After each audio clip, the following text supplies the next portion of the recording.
Welcome to Low Key PD. In this tutorial, I'm going to show you how to update your notification settings for Google Vids.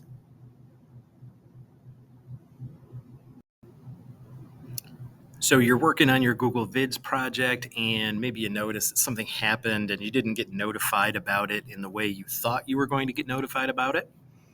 If you want to update your notification settings, just go to Tools, click on Notification Settings, and there's not a lot to do here, but you can control this.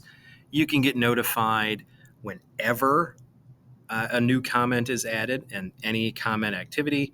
You can change that to only be notified for comments that involve you. Or you can just basically turn off all the notifications. So comments about you, comments not about you, you don't get notified about any of it, and you just wait until you see it in order to address it.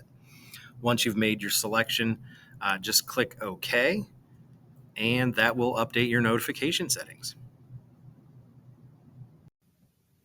Don't forget to like and subscribe for more tech tutorials, and you can find my videos on YouTube by searching Low Key PD.